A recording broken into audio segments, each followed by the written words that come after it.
He should be able to see things that other people are not able to see. Leadership is not about you asserting yourself over somebody. It is about being able to harness everybody's aspirations and make it happen. What difference can you make in the world is no more in terms of charity. How innovative is your business? That's the business right now. Essentially, running an organization means, in some way, you're managing maybe 1,000 minds or 10,000 minds. If you cannot even manage yours, how are you going to manage everybody else's? The success, even in a business space, is about growth. How many people are you touching? How vast is your operations? This is the growth of a business, not necessarily how much gold have you kept. For the very first time in the history of humanity, we have the necessary resource, we have the necessary capability, we have the necessary technology to address every human problem on the planet. Even 25 years ago, we couldn't have dreamt of it. But the only thing that is missing is consciousness. We are still thinking you versus me, we are not thinking we.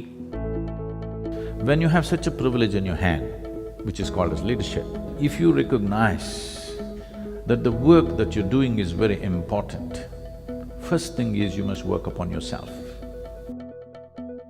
So leadership at any level, whether you're running your own business or a state or a nation, three basic qualities which sets a leader apart and makes him into a fruitful proposition for everybody around him is his integrity, his ability to inspire people to do the right things, and above all, insight.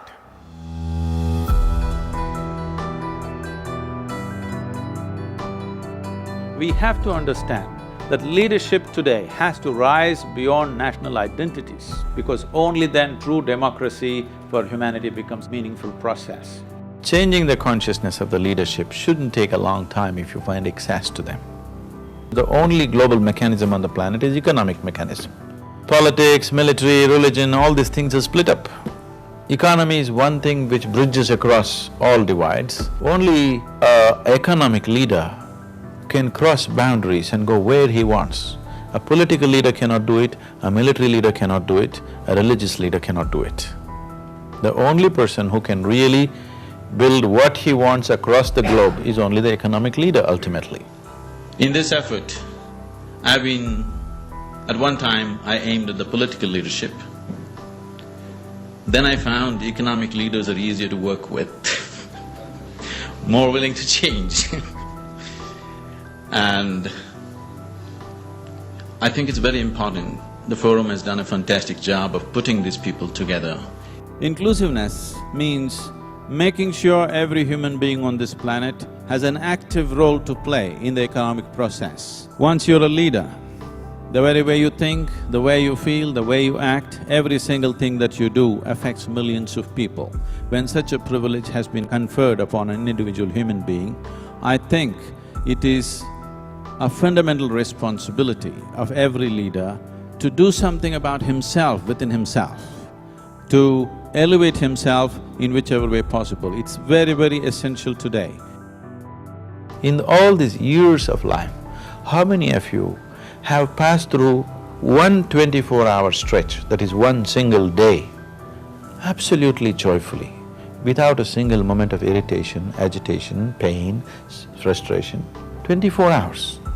Very few people on this planet can say yes to this, very few.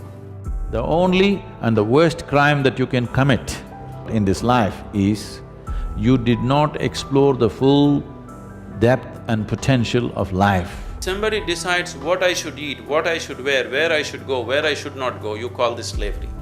But now somebody decides what should happen within me. Is this not slavery? Anybody can make you go haywire any moment in your life. Yes, people can provoke you to lose your balance within yourself. So, if this doesn't change, your ability to master your destiny is very minimal. You want your industry to go your way, you want your management to go your way, you want your family to go your way.